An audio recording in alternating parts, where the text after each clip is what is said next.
Well, welcome to the great conversation where experiences and ideas are shared. If they're shared, they have the opportunity to create breakthroughs that can influence our personal and professional path to values. And in certain cases, in doing so, can change the world. And our special guest for today is Dylan Hayes. Dylan, great to have you with us. Hey, thank you, Ron. It's great to be here. I love to be a part of the great conversation and security. You know, it's so funny that, we open up now with just the great conversation because we may be in different marketplaces. But you and I have been around this risk resilience security industry in a great conversation for quite some time. I think, when's the first time you attended the first great conversation in security? Do you remember? Gosh, it feels like a decade ago. I'm gonna shoot for that. It must have been. It has to be over 10 years ago. Yeah. And I got to tell you, when I asked Dylan to take part in the Great Conversation Online community, he jumped at it, which is fantastic because he's been a great contributor to our community for that 10 years. It's been a sprint for him. I remember having 300 people in the room in Seattle and speaking on a particular subject and then introducing a panel or having a keynote speaker like a Mike Howard, a chief security officer of Microsoft, or Dave Commandant from Boeing. And we'd always do Q&A after the keynote.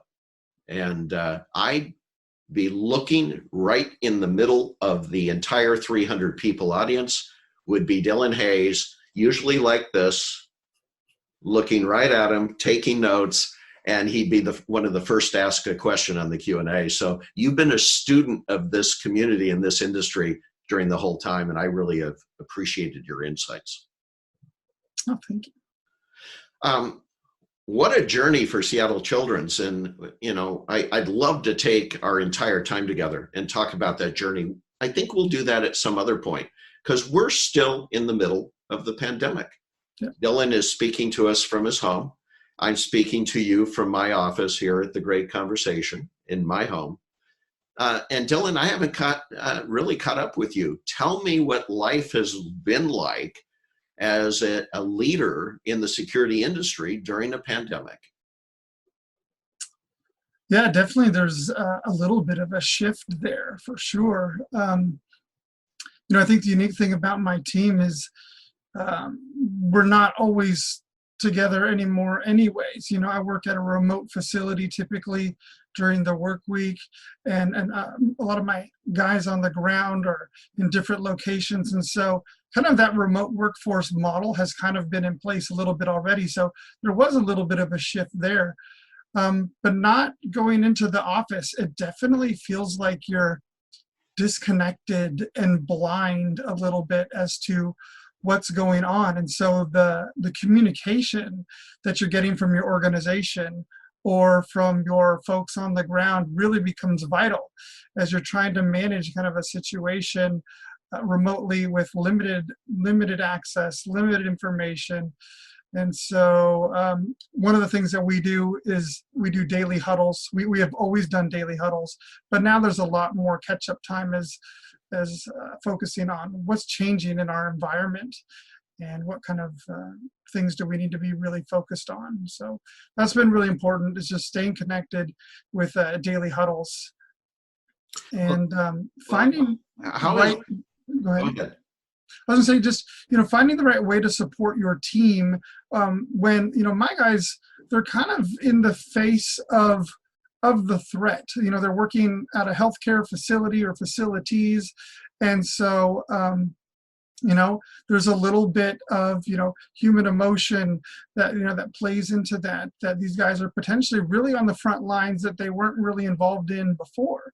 And so having that connection with each of the members of my team has become much more important, to check in and see how they're doing, see how their families are doing. Is there anything I can do to support them? That's just become so vital. Your officers are still on site, is that correct? Yeah, the security ops team is still on site, and you have to have your security process and procedures in place, even though they've changed dramatically with the level of screening that's taking place. Their role is probably even more critical today. And hospitals are notorious as being, I'll call it for lack of a better term, open campuses. There's a certain amount of security credentialing going on, but still fairly open campus. How has that changed during the pandemic? I'd say for us, it really hasn't, because Children's has always been a model of really a secure campus and a safe campus. And so we've always implemented screening at our primary sites, whether it's a research facility or our healthcare facility.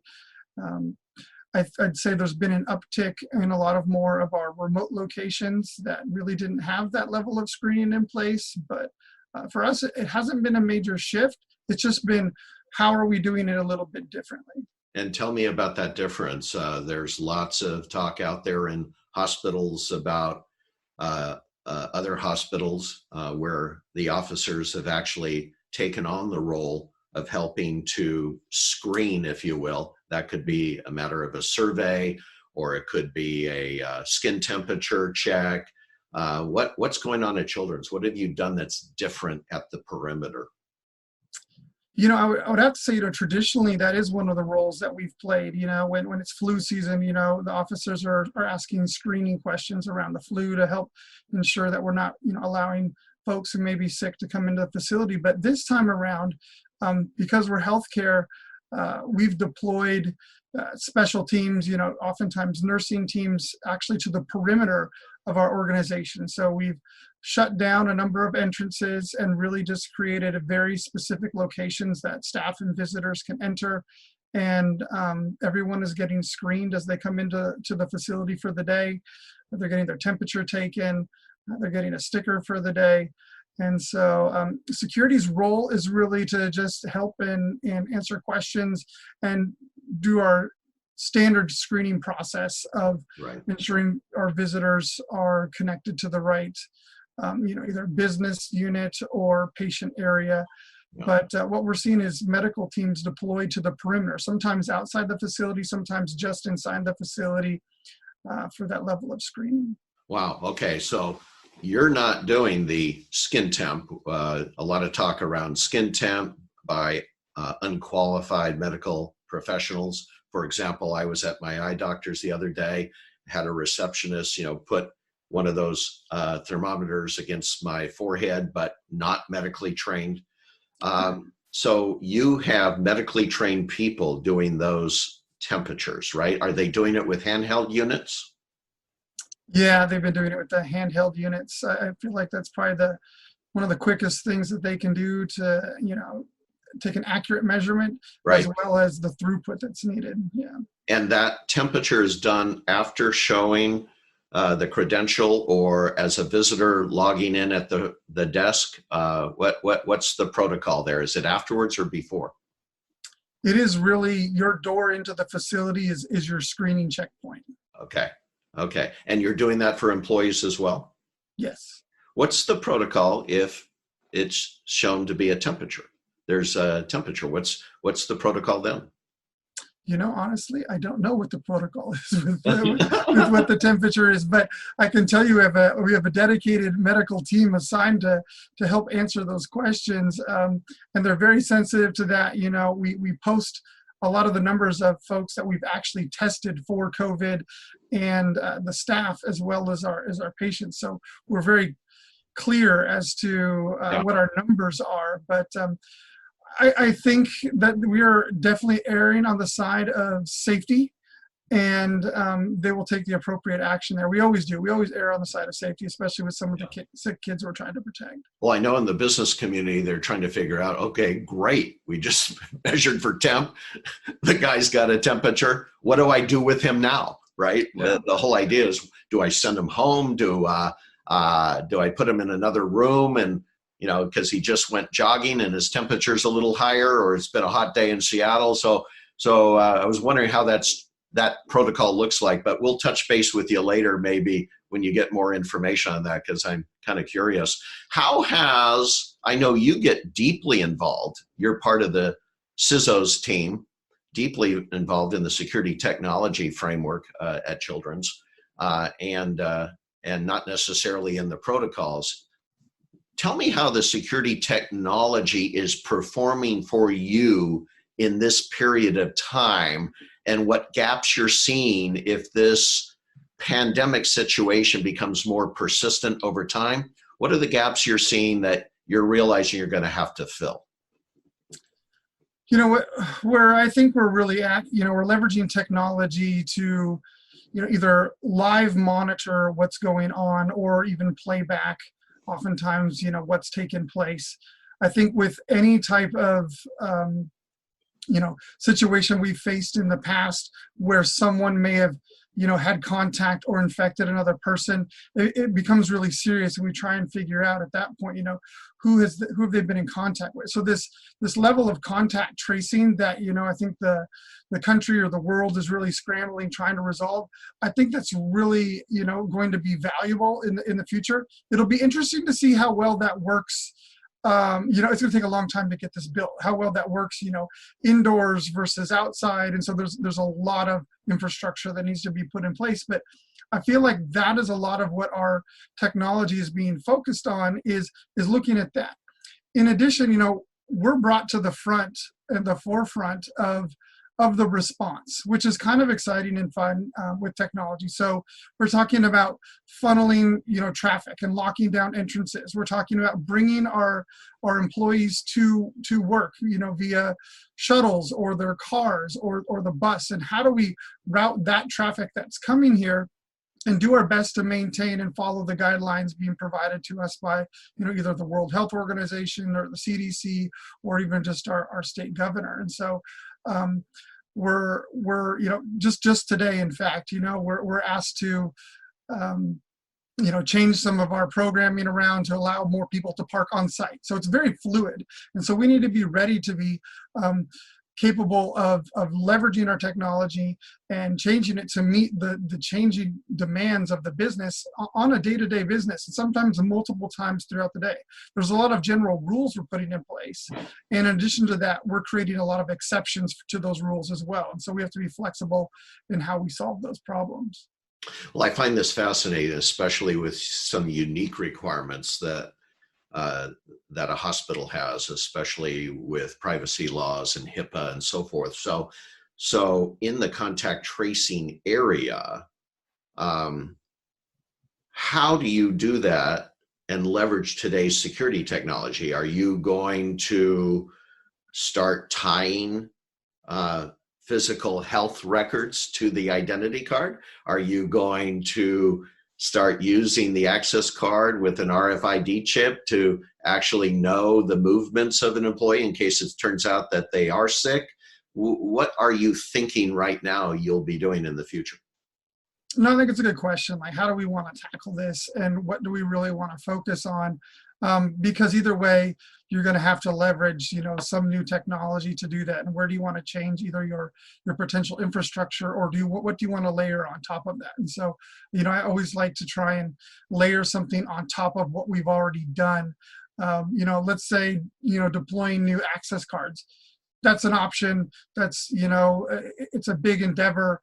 And does that get us what we need and where we want to go ultimately? Possibly. But we're also looking at other means of doing that as well. And I think it'll be important to really evaluate what comes out on the forefront as far as contact tracing, really for the community, and leveraging that inside and not really creating our own standalone problem that we've solved internally that then can't interface outside of there. And so I think that's just something for us to monitor.